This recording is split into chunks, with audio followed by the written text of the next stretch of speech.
Is she confident? Okay. Could you please tell me this in my chart for my pain level at 7? The nurse could be like, oh, yeah, you're educated. You know your work. I'm at a 7. I need 7 level meds. She's like, I'll be right back. Okay, no problem. You have to be aggressive. I was that, but I have to advocate for myself because I'm private. Did you feel like her energy changed once you put it out there? Like, I'm somebody that pays attention to my health. Absolutely. She went, oh, okay, I see what it said. It's so much more stuff that you're giving me food. So, yeah. So you have to. You were nice. When I was asking my mom, I wasn't so nice about certain things nice or nice about, and certain things were just off limits. Yeah. Right. So being the advocate is like, it's hard, right? But it's something that needs to be done. That's what you feel like if I wasn't there with her, she probably would be there. Right. So like it's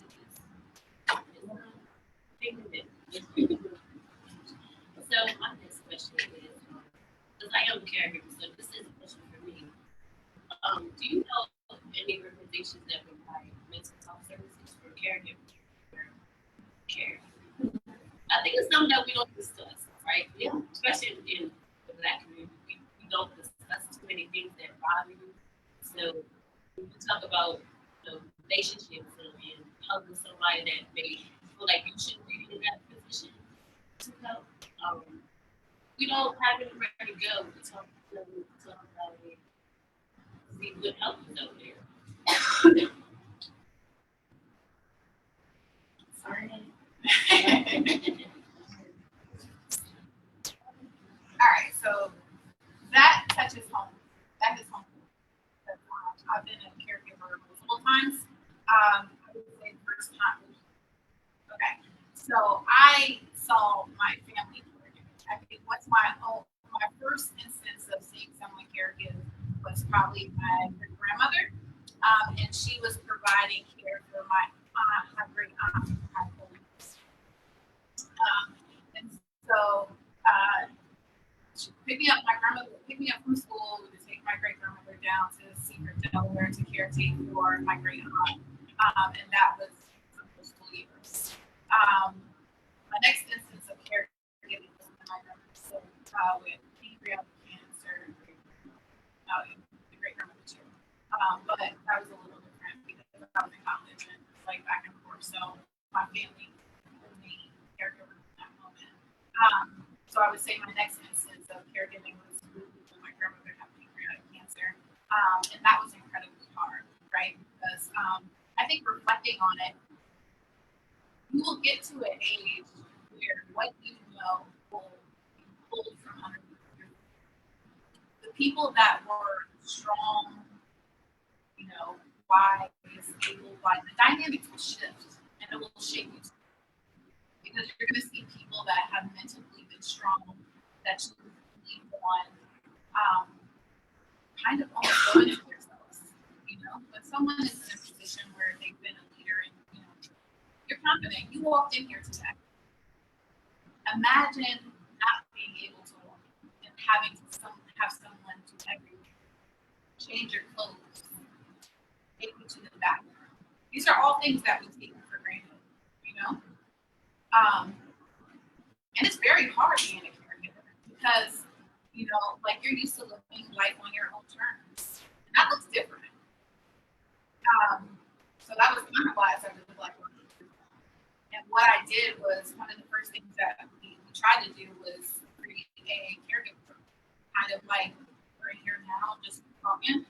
There's going to be a space for caregivers to talk and share resources and kind of just vent about like the experiences. Unless you're a caregiver, you don't know what it's like to be a caregiver unless you've been in that space.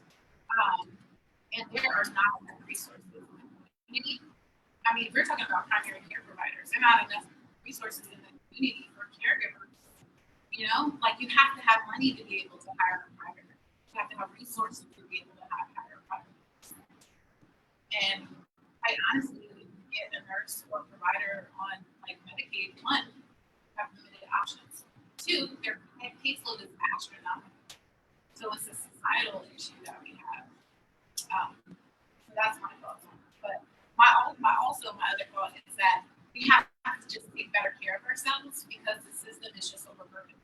So like, what are we going to do? And a lot of that starts like with the conversations that we're having, the connections that we're building now. Now, Shanae, I know you started Black Mothers in Power specifically to help bridge the gap for nursing mothers, and then also because Black women experience mortality and higher rates when we live in Albert. So what is that? Like, what does that look like?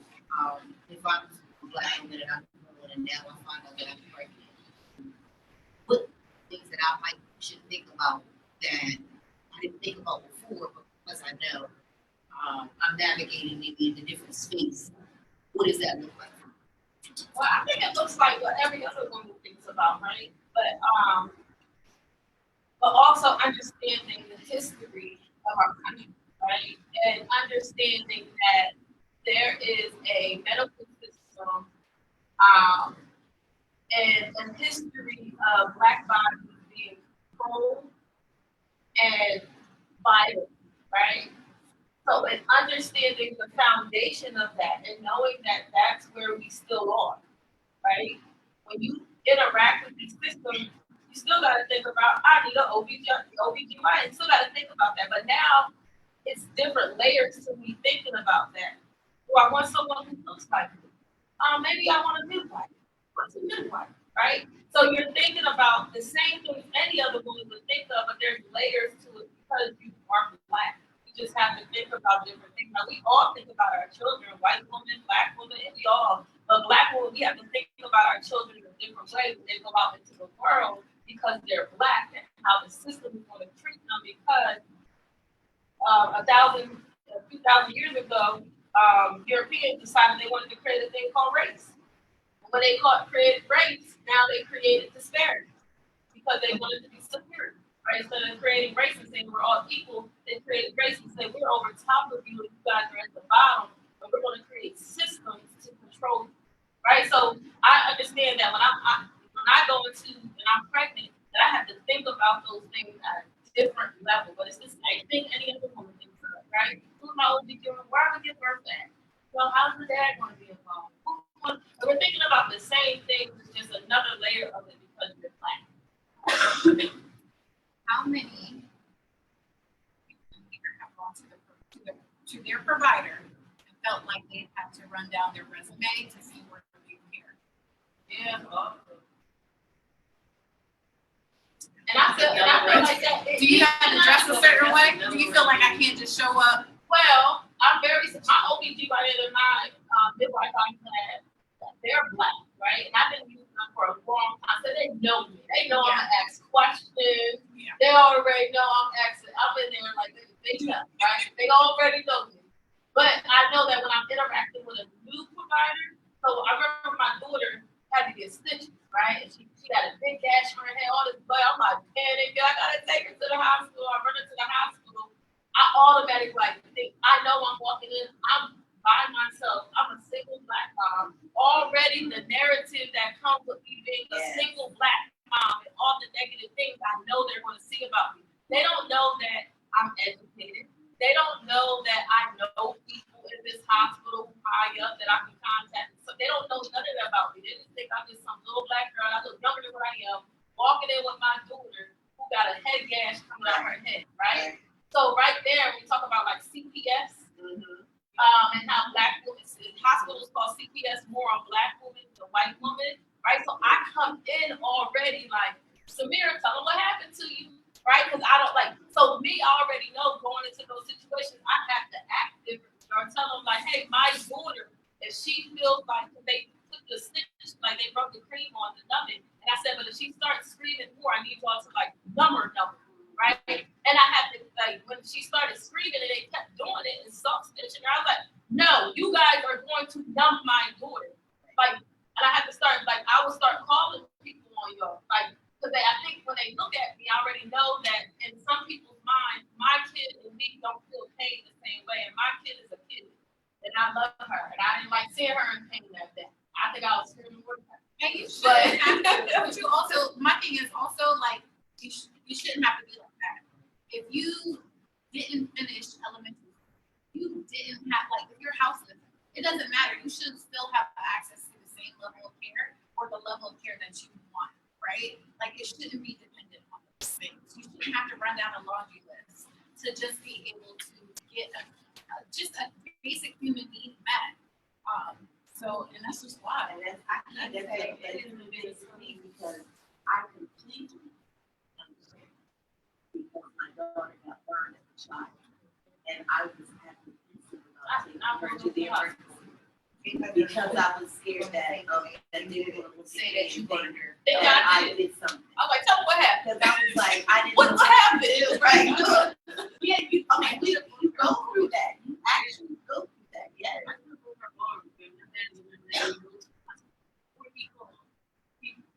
Just to make sure that everything's gonna be okay.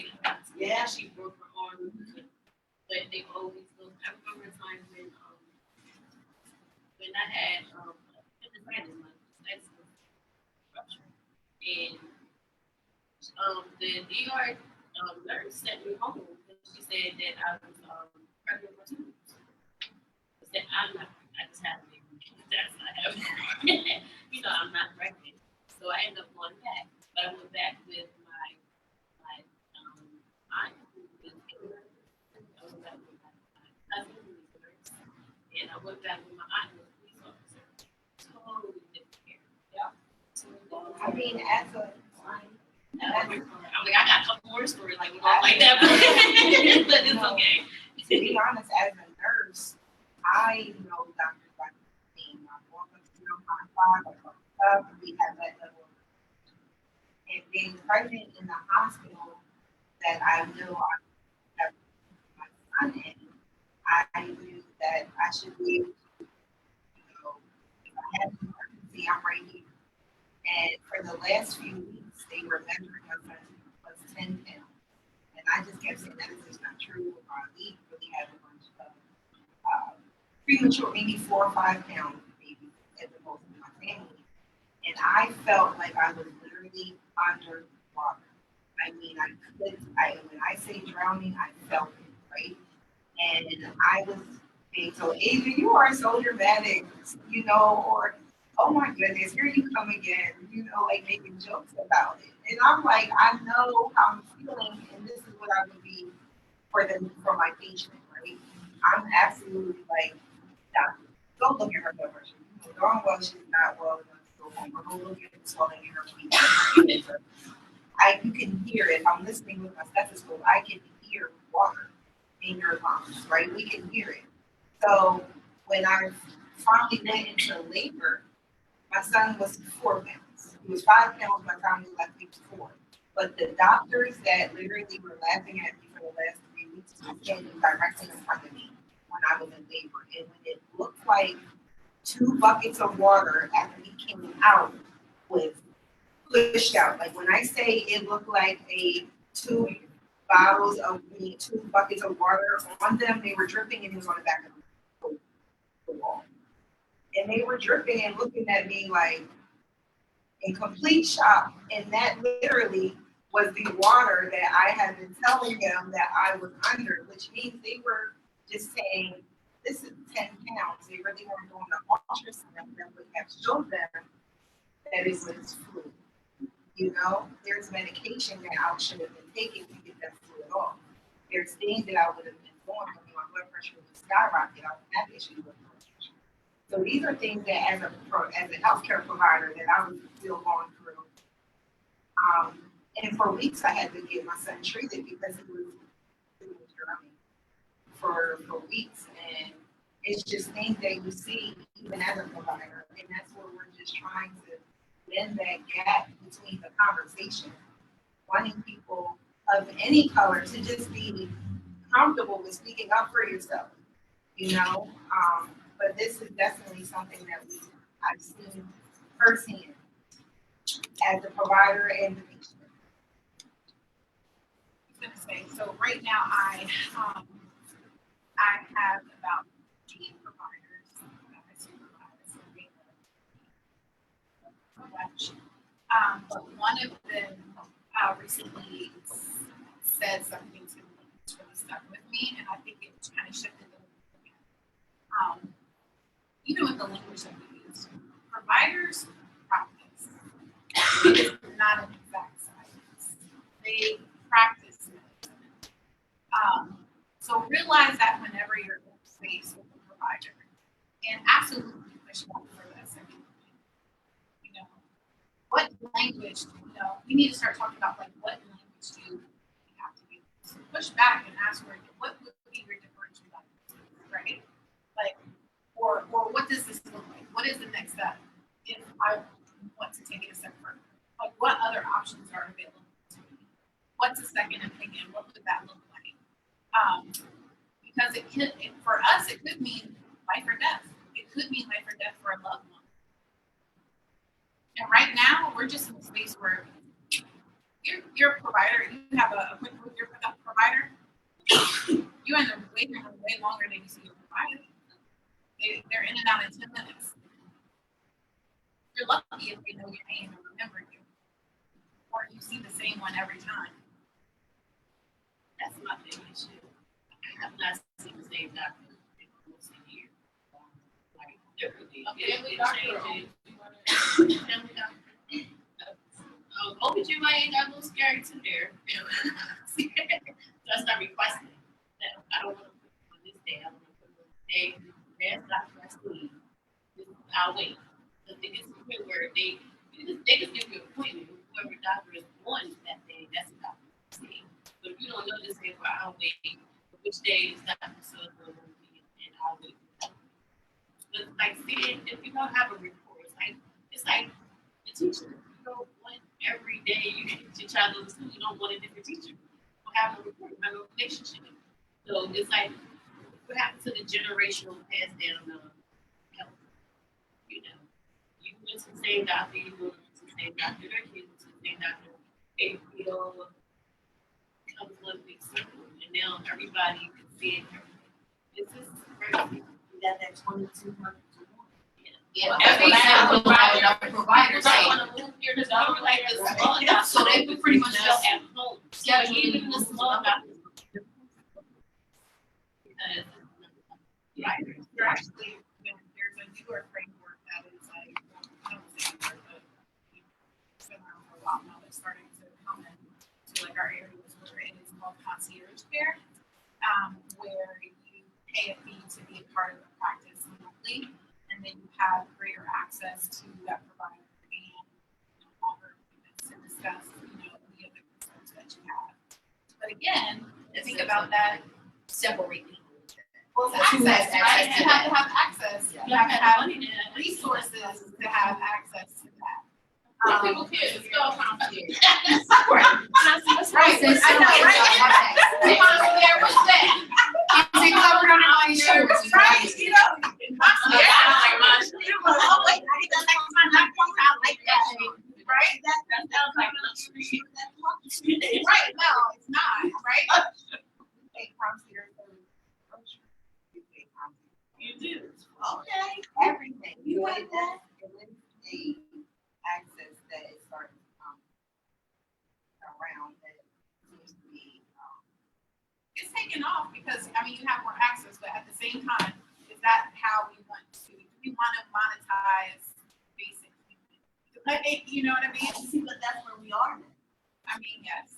Well, just to go back to Black Consumer Healthcare real quick, that's why all these conversations you guys are having, that's why doulas are important, right? So we talk about like building relationships. A doula is with you from day one to the beginning, right? When I had my daughter, I didn't have the same, like I went to Dr. Gordon for my pregnancy, but for each pregnancy, for each time I had my daughter, it was a different doctor there because one time he was on vacation, another time he couldn't make it, and then another time I was at the birth center, and then they told me I've always been small my whole life. They told me the baby was too small, I'm too small, so I had to go to the hospital. So I had no doctor, right?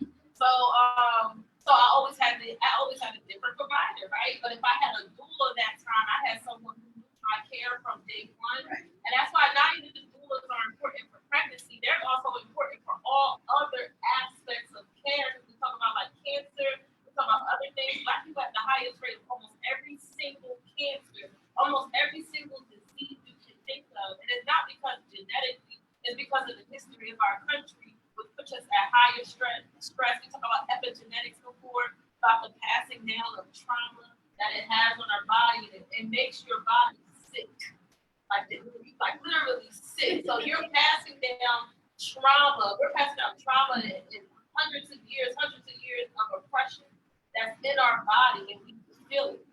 Like we literally feel it. There's times when I'm hearing stories, I feel the emotion, like it happened to me because in my genetics, I feel it.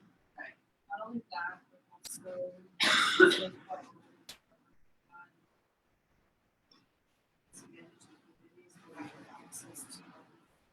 Yep, that's it. Yep. There's so many. Even if you can't afford to go to the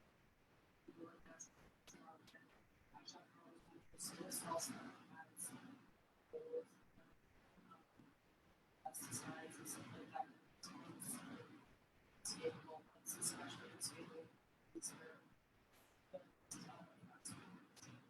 And who made the laws that said that they could do that?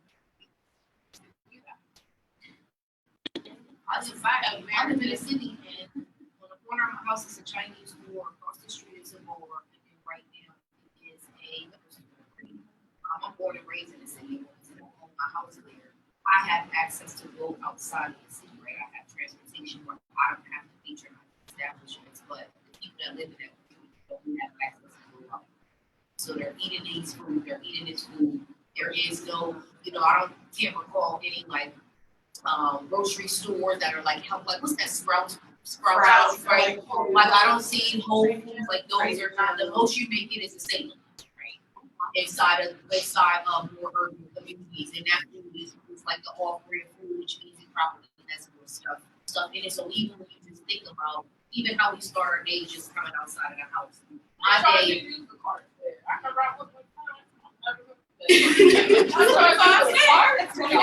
gotta put more in your quarter. And then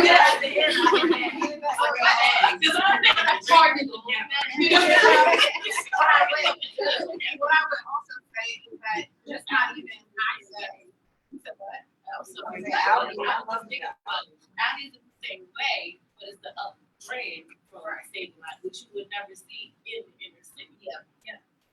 So it's the same in suburban communities. For instance, I think there was a proposal to bring a Trader Joe's, those are Whole Foods, and the city council was like, nah, we'll have 20 million vendors. get I mean that's really what it is. I mean, Chinese food. and Family Dollar. And check cash places, like that's what exists in the community, right? Yeah, they go to another type of dollar store. A Dollar Store, Dollar Tree, Dollar Tree, some kind of I fast just food. found it the other day. I was somewhere in right across the street from each other. Like, there'd be a Family Dollar, a Dollar Tree. I was like, yo, they go to another dollar store. Like, everybody feel like they don't have what you need. Yeah. Dollar Tree. there is not a diversity of assets.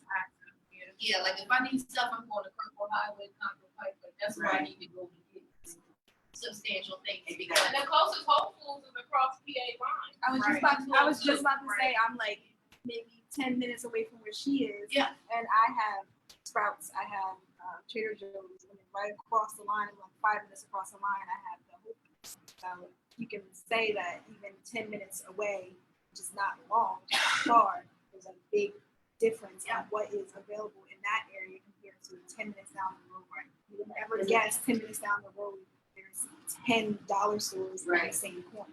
The capital, the state of Delaware, we have to drive to Michigan. Oh, wow. Or Trader Joe's. But Wilmington should really be the capital anyway. I'm not even going to say that. First of all, Okay, sorry. I mean, historically, what I will say is that it's not even about that. Like when we look at historical why don't you grow your own? There's plenty of people that have gardens, right? But like Black people were farmers. They were sharecroppers. They knew how to work the land. They knew how to work the land so much that they were targeted by other farmers and run out of farmers. Now look at how many Black farmers exist in the country. Very few, very low percentage. There probably won't be any Black farmers. Yeah, I know they're actually, I mean, Delaware State University is agriculture. I'm sorry. Again. Morning. Morning. It was just homecoming this We week. just had No offense, you homecoming. did. Sorry.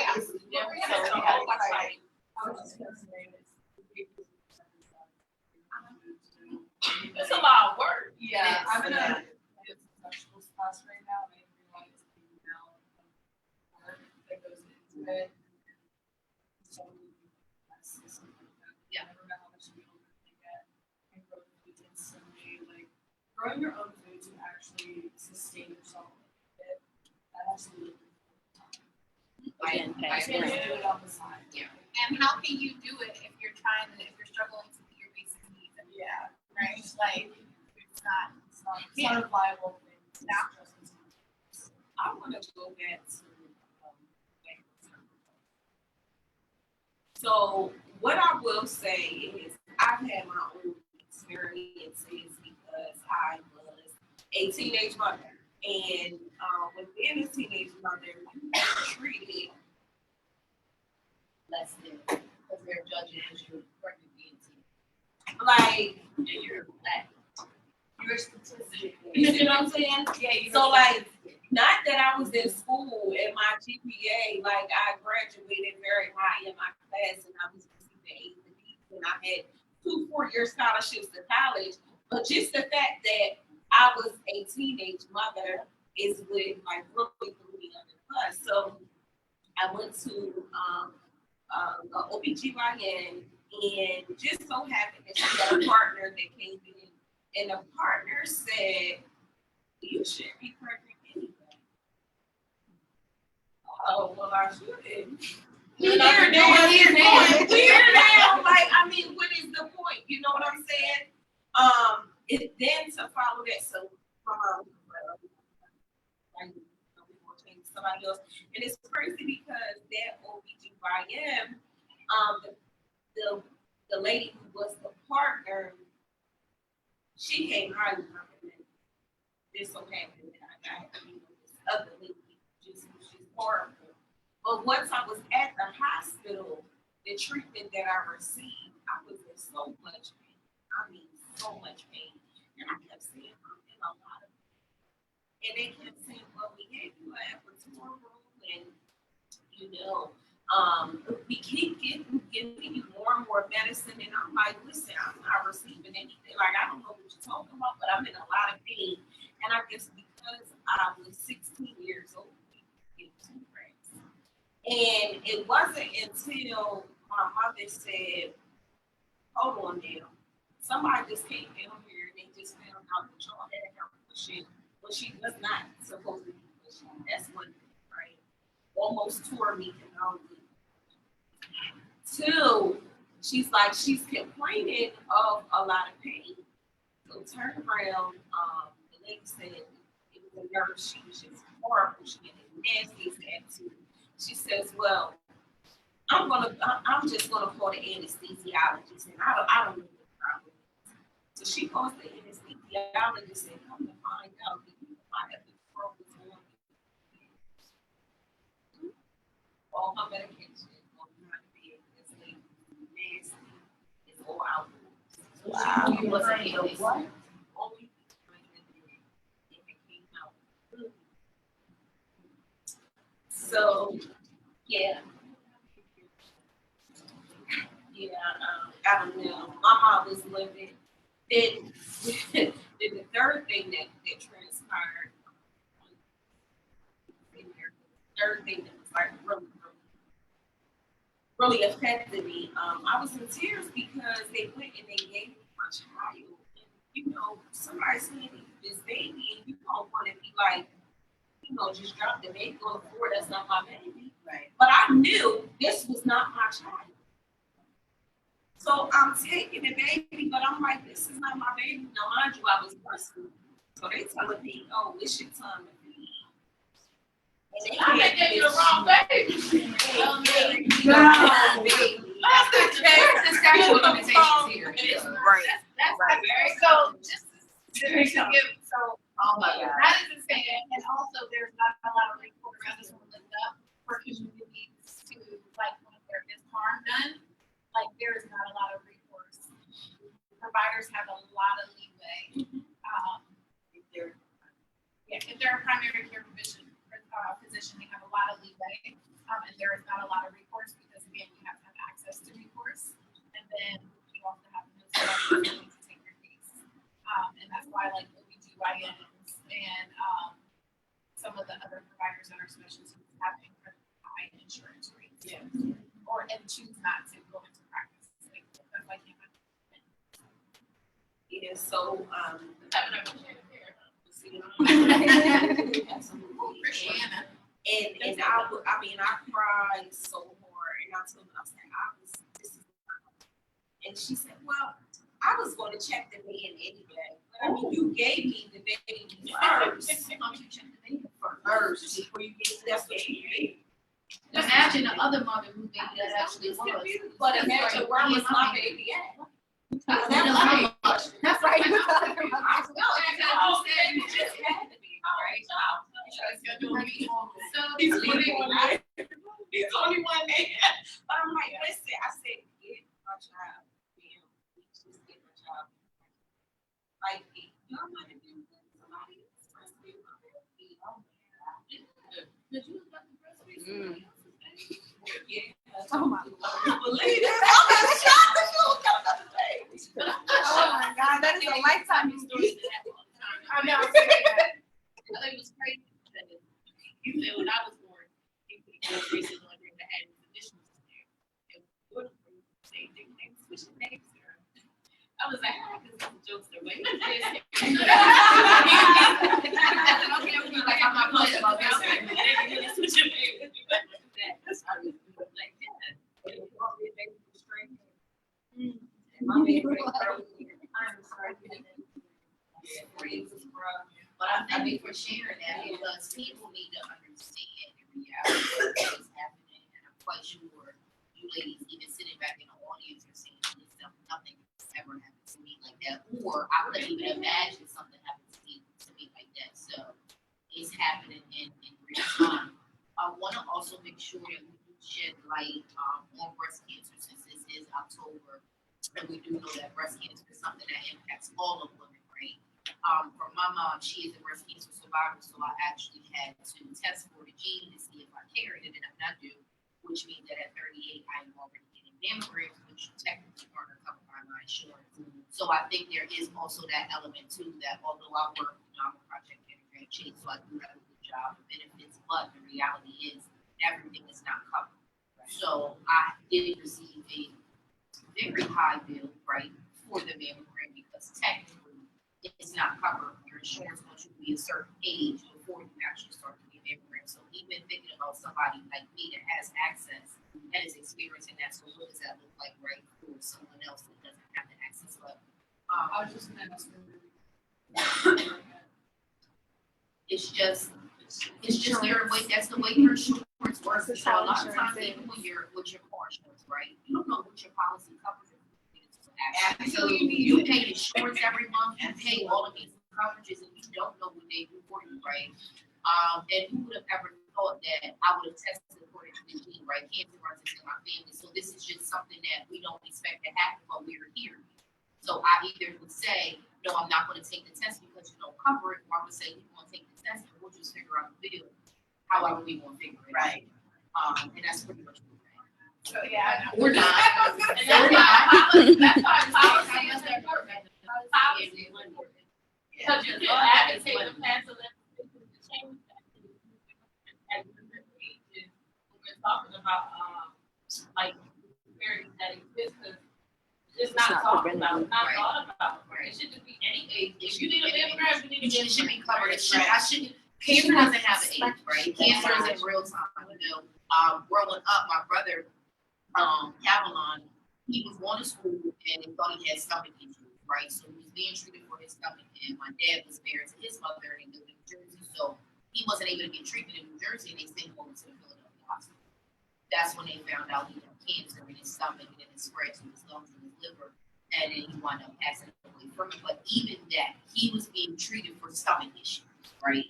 That is what he was being treated for. So then when we take you to Philadelphia Hospital, now it's like, oh, you have cancer. So even just being proactive in that of saying something just still, like these are beyond what a stomach issue would do, right? Just him constantly being sick, so we're doing something. Then we had to deal with it once we knew what it actually was. But even that, having a mom that's saying something is not right. I'm driving my kid to Philadelphia until somebody can figure out what is going on. And then at that point, it was. But then I think you can really together and get something I past just want a whole space for you because you share some really heavy stuff. Yes. And that's a lot. I'm sitting here thinking about it as a mother and thinking about it as just like a friend and a sister. And that is heavy. And I think it's just a reflection of all of the kind of stories that we can share, the horror stories that we can share about the ways that we've been touched by, disparities in access and mistreatment by systems that don't do us, right? Yeah. Another reason I was working in is right, making it safe for me, that's good, but I always knew, when you're younger, what it is. My parents were divorced, so coincidentally, my mom was going through breast cancer simultaneously at the same time my brother was going through cancer, so I would be at my mom's as her caregiver, right? But then I would go to my dad's in New Jersey and then be there with my second brother that was that cancer too. So it allows you to see life a little differently. It allows you to grow up a little bit more mature. My mom did teach me to be very independent because, that breast cancer and I'm a kid growing up, she's like, I don't know how this is going to go. So I need to make sure that my kid is good in case I'm no longer here. So it does give you a crash course or a fast forward in life, but it's always been that awareness and cancer. But it's definitely like that. I got that so awareness. tired of hearing the word cancer. I don't even want. I would actually be, and this is, I have health advice. I also work for medical cancer office, so I would see all kinds of wild autopsy reports of 27-year-old cancer. But it got to the point that I absolutely would be triggered by seeing or hearing the word cancer.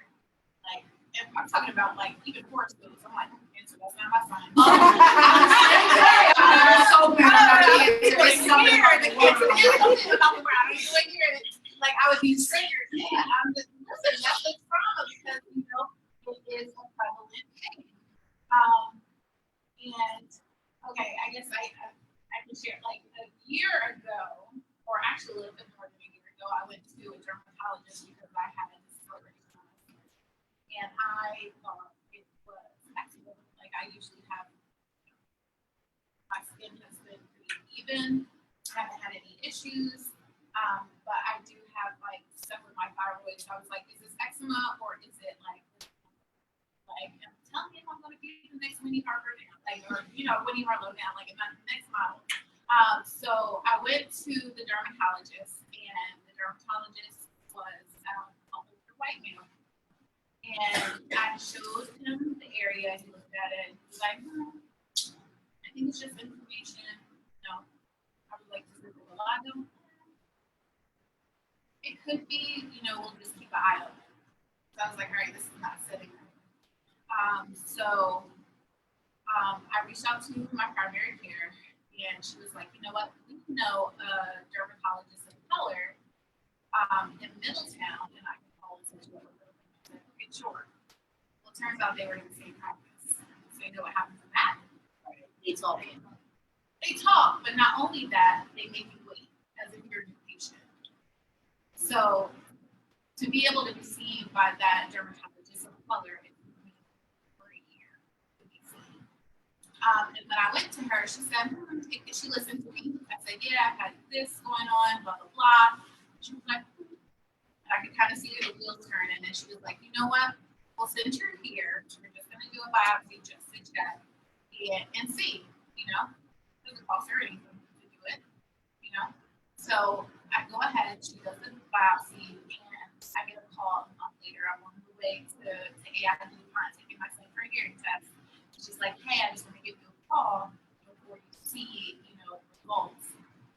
But it actually wasn't vitiligo or psoriasis. It was actually a super rare lymphoma. And I was like, okay, what the hell does that mean? Because who I was before we had this conversation was no longer here, right? And I need you to give me the cliff notes of it so I can go on the course of my day to take my son to whatever he needs to do. And then later when I have time, process it, right? So she gives me or Google it, right? Or Google it, right? Or reach out to one of the providers that I work with, because luckily I do have access to that. But I'm not everybody. Everybody doesn't have that access. So she gives me the clip notes. She's like, it's just a kind of illness. Like, it'll just be something that deal with. Like almost like somebody would have this or something like that. Cool, I can deal with that. It's just gonna be a thing. It just happens to look like I have vitiligo or like splotchy skin, but nothing else. And luckily I have like a super manageable kind of lymphoma. So the treatment for it, for symptoms, is UV ray treatment, right? And I go to the provider in Wilmington because the only place that has it in Delaware with an ER. And they tell me, yep, we can do it. You'll have to come 3 times a week. That's great. 3 times a week, 45 minutes, and it'll be $40 each time for your copay. How much is that? I know. What did I say? That's 120. Right, that's like $5. So yeah, so that's like $500. We'll say $500 a month. You live where? And nobody. Yeah, that's So gas right now. Gas and tolls. If you gotta take off work, I gotta take off work 3 times a week for 4 months, right? So we're not talking about a month. I got kids, so let's factor in all of those things. So luckily I have whatever I have, like what I have, I can be like, you know what, I'm just gonna wait until we do our benefits again, and I'll do my flex spending.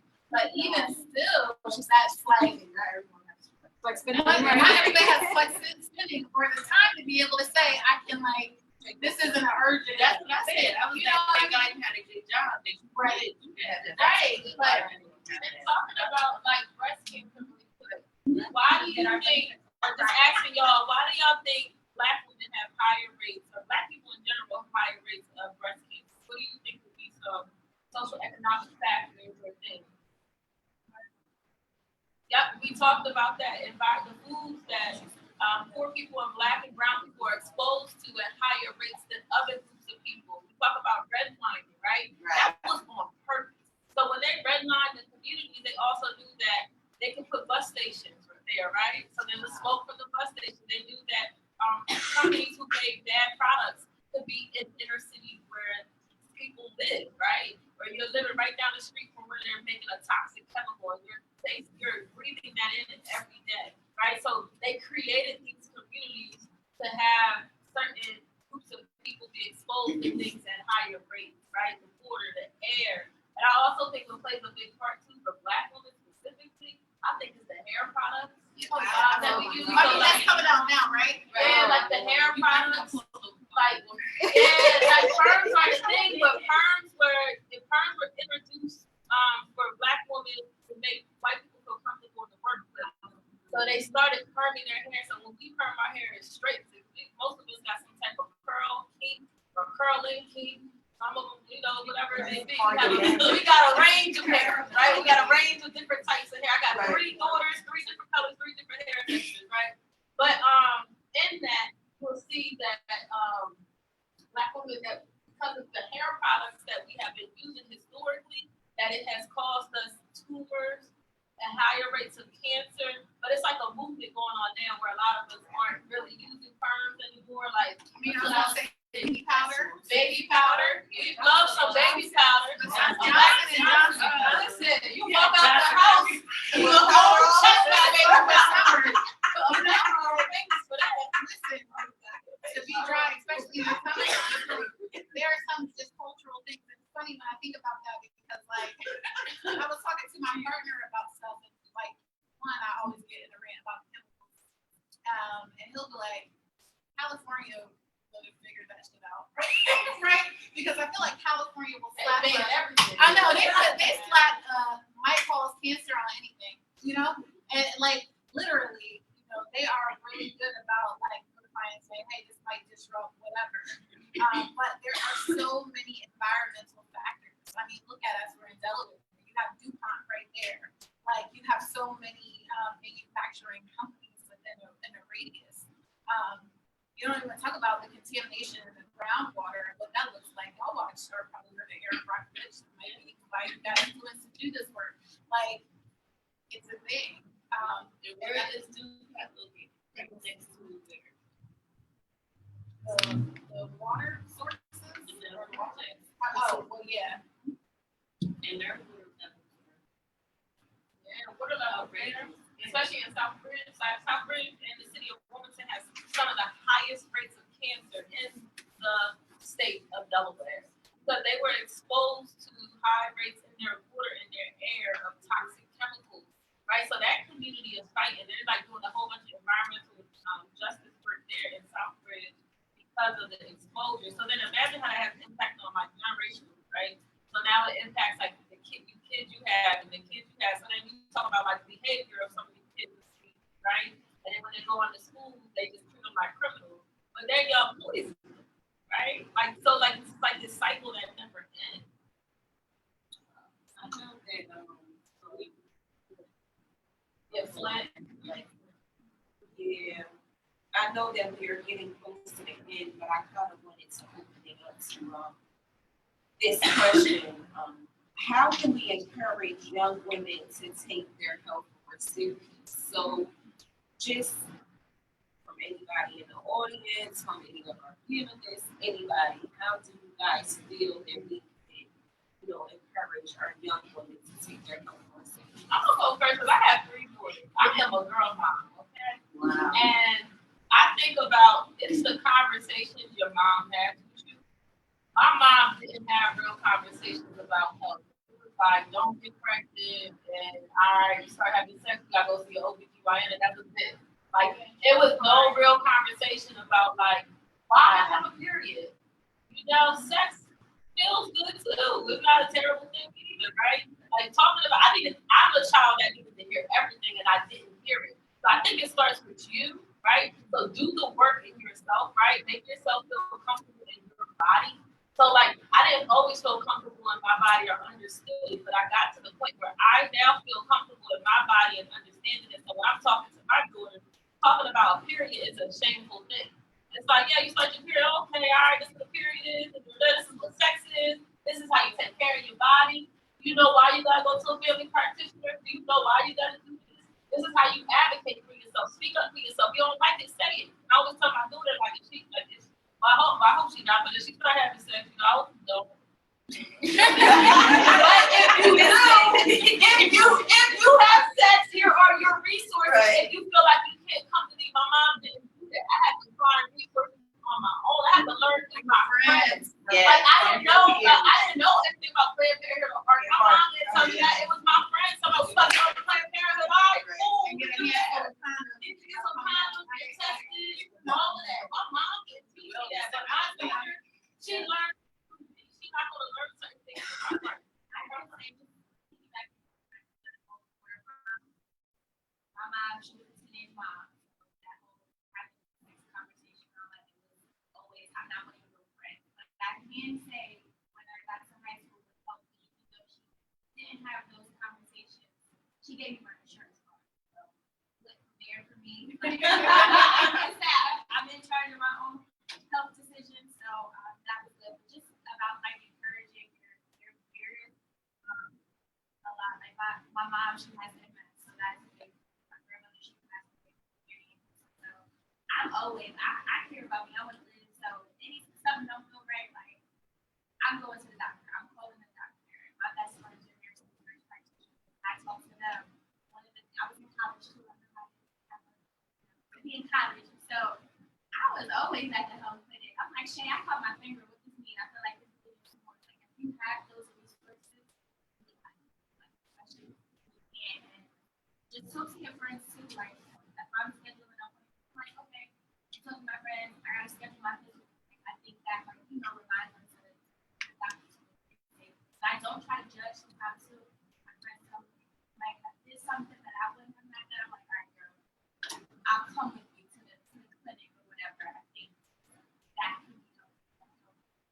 When I was younger, I'm gonna take a step back because, and recognize that a lot of people are, of course, like now we're getting to the space where people are seeking help, but a lot of reasons that these conversations didn't happen were because of fear and the harm that was, that has impacted generations that came before when they were seeking care.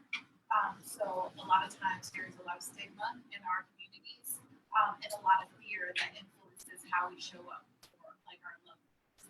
So there may be aversion to coming in to seek care. There may be aversion to talk about,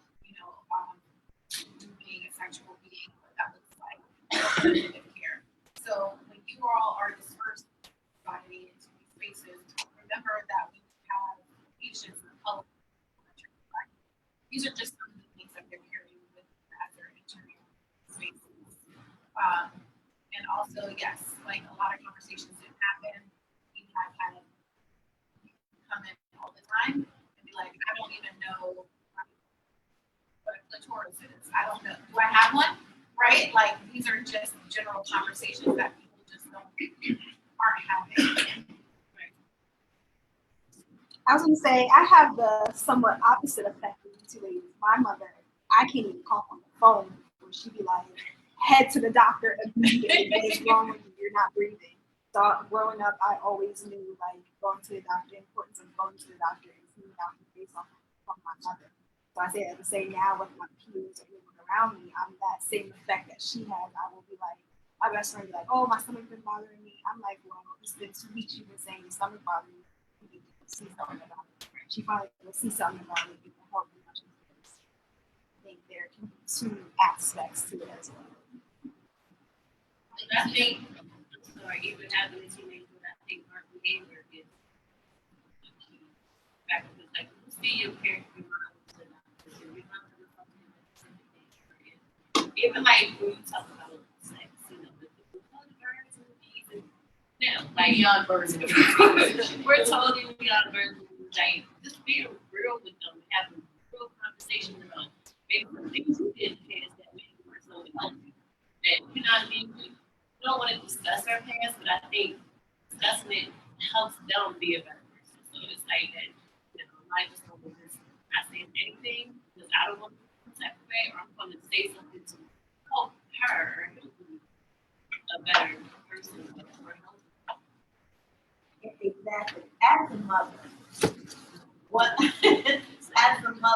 I try to do, what I attempt to do, is break that. Like, because my mother didn't talk to me. She was part of that silence. So she didn't speak to me on certain matters. I thought her to be doctor, but there's certain spaces that she didn't come to share. Now, I may overshare with my daughter simply because I just who's your daughter? Brittany's my daughter. I just didn't know she was Brittany. Because I'll say, hey girl, this is what's going on with me. She's like, okay girl, are we doing that? But I'm doing that so that there's a openness so that she feels comfortable enough. Even she needs to do it because you're going to be doctor for everything. So everything. I'm right though. So listen, can I speak really quick, because I do have to. We also need to orient our own care as well. Meaning, if you are being diagnosed with something, or if you have been placed on medication because you have are having issues, you can't come into the doctor upset because this is happening and you have not even picked your medication up from the pharmacy that was placed 3 months ago. Right. Or for me specifically, I have a lump in my breast. I had my first mammogram last week, and I'm also already looking for a second opinion. However, this lump has been there for over a year. But because I'm a nurse, because I already don't want to be And not even in the system, sometimes I feel like I'm overdiagnosing or I'm underdiagnosing or I'm in the ER every darn day that I don't feel like going back for myself. I take care of everybody. I get phone calls from every family member, every friend, their parents as well. But when it comes to myself, I am not as compliant because I should already know what to do. And that's just what I talk to myself about. And I'm in a space of thinking, am I right? Should I even be looking for a second opinion? But this is where we need to also follow direction and just be now we follow directions, speak up, and follow that diet that you should be following. Monitor the alcohol and consumption, especially if you're on a certain type of medication. If we are heavy bleeders and our menstrual cycle is super heavy, always cramping, we need to know that taking certain medications is only going to make that bleeding worse. Drinking is only going to make that pain and that bleeding worse. So we do have to be compliant with ourselves and understand that the doctors are not going to be able to take care of people 100%, especially if you're not taking care of yourself. No, I was gonna say, and also speak up, like, because a lot of times, because of the power dynamics with providers, say you're prescribed a medication and like an unintended effect that you don't like, instead of just not saying, I'm just not gonna take it, like you need to be able to feel comfortable to have that conversation with your provider, and be like, this isn't working for me, like what other options are there? And a lot of people, and that takes time, right? It takes time to be able to go to the doctor to have, and that takes a doctor that's willing to do. So all of it is work. But we all deserve to be here, you know. Any questions from the audience? Questions, comments, feedback? That's one thing to the last question. Yes, introduce yourself. I'm sorry, how you doing? No worries, no worries. My name is Stephanie Dawkins. I founded my Girl Tank too. So thank you all for starting this that you guys have reached out to. The original question was about the happiness and health and why young women find it so important. The reason why my health became important to me because I was depressed and I was anxious all the time. And it gets to a point where you're just tired of being tired, depressed, and exactly, and depressed and sad. And my most fulfilling life is when I'm the best of it.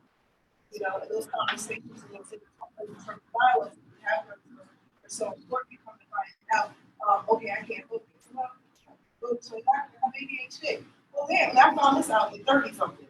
Okay, so I look back like, you know, had I been willing to listen to what doctor as they should say, be compliant, had I been willing to been open to that, you could probably make myself a world of trouble with further, but you know, keep it moving, learning.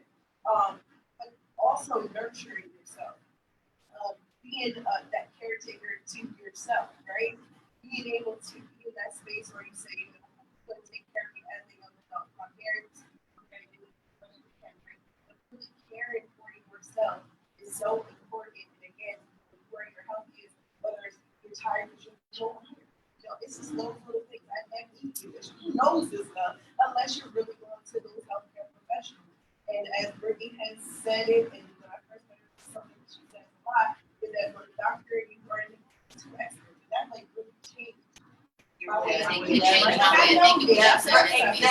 exactly. So when she says it's such an empowering statement, so why should young women take health seriously? Like your health, start health, but you're going to be your happiest self. Just want to share that. Thank you. Any final comments or anything that our guests would like to add as we're wrapping up? Well, Black Girl Health Con is November 4th. Yes. It is at the Chase Center. I can't believe we are having such a huge space. It is going to be an amazing space for conversation, for people to be comfortable. It's going to be music available. It's going to be vendors. It's just going to be a lot. So if you do have that opportunity, it's definitely something to look into and to come and to get more information. And it's something that definitely will help you, especially in school. especially moving forward and just understanding which direction you're going in the field. And it helps you start building your professional And never too early to start.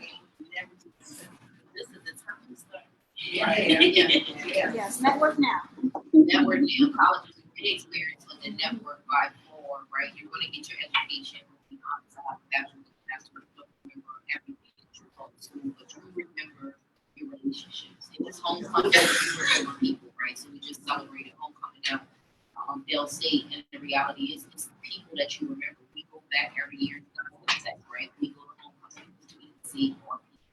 So it's never too soon to start being an advocate, to start building your professional portfolio, and start putting yourself out there, especially for future doctors and nurses. And policy makers, okay? Yeah. So remember I that. need you guys to make some changes. And I also would say, like, I guess my last anecdote is that, like, as much as this, that I feel like, I feel like I'm walking something, because there's not a lot of spaces for us to talk about your experiences and like that. So I'm just really grateful.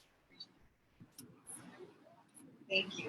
Thank you. And believe it or not, we have a lot of shared experiences, Black, white, Asian. We're women. That's right. So we have a lot more similarities than differences. I think it should be to recognize what those similarities are and lead with that versus, focusing on things. Speaking of which, I want y'all to walk away with some resources. If you go to Harvard, they have a bias test. Have you all heard of it? There's an implicit bias test, and what you can do is take as many times as you want. There's no way you can fool the system. It just gives you a kind of insight to any possible implicit biases that you may have. And it's a plethora of it. It's not just black and white. It's religion. It is sexuality. It's anything. And you can't do the work unless you know, right? So this will help you with that. So there are resources out there, especially when you're starting to think about how you can be a good ally. Because a lot of that is interrupting systems. That's what I add on. So I know that you said that we're all women and we have a lot of similarities, but I also in that, right? And I think about and we want this word, I realize we're similar, but also realize that there's beauty in differences, and that cultural differences and that disparities are real, right? Because sometimes we get in spaces with women, specifically working with other white women in an RJ space, and they try to white face all of us into the same experience, which erases mine. Like, yeah, we're women, we're the same, but I also have some very unique things about me because of my identity, and I need that to be recognized by the woman that I'm sitting with in that group for me to even work with them, right? So I think that's important for me to say that, but it's to add that layer into being a good ally is realizing that yes, we are similar, but there's other women in here with different experiences, and we need to highlight that, and we need to make sure that their voices are heard. And that's sometimes the people who are in the room with the privilege or with more or whatever, you have to step back sometimes for other women to be able to get what they need in that space and understand that focus on the most vulnerable helps everybody, right? You're not losing out on that by doing that. And that's how you do that.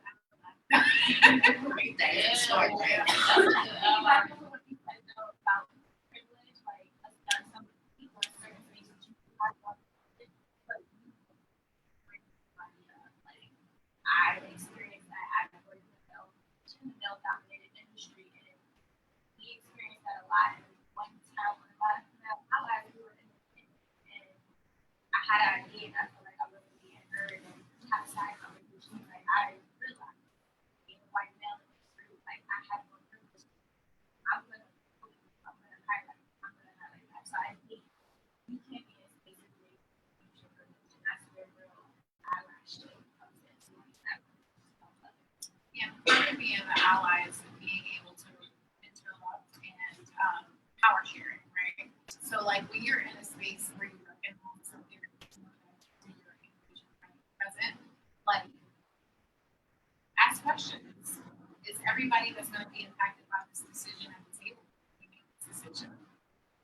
there anyone's opinion that like needs to be replaced to be heard? So when you're in positions of power, when you're making decisions, realize who those decisions impact and make sure that we have space on the table. And even not directly being in a position of power, but your everyday decisions. Because sometimes we think we need to be, I'm a supervisor. Like, you know, like you have to be in those big positions. No, it could just be in your everyday walk of life of you being very intentional and how you're maneuvering and making sure that other identities or other people are feeling included in the work, in any work that's been doing. You might go to the job, wherever you guys might work, and see something that is a disparity or some unjust, and you should use your voice to say something, do something in that regard. So you don't have to be a big time, I'm empowered. It's just in your everyday life. That's where it matters the most anyway, in those everyday little interactions. And also, regarding healthcare disparities, yourself in the history. There's literature out there, there's books out there that will explain it may be a fiction work, however, it's based on real historical factors. One, for instance, that was very impactful was in my hand. I read that and I was very rarely do I find the work that was in tears. And that did, because I couldn't actually put places to happen. And it was the result of young girls being utilized for healthcare experimentation. So, I mean, just, you take some extra steps to do the work and educate yourself as well. Just don't stand back and allow someone else. That's all. Thank you. Any final thoughts as we close out? Thank you for letting me be a safe space. Thank you for having us. If you guys have a part two, let Shanae know. We can set it up for next year. But no, thank you. We really appreciate y'all's time tonight. We gained so much from this. Hopefully we did as well.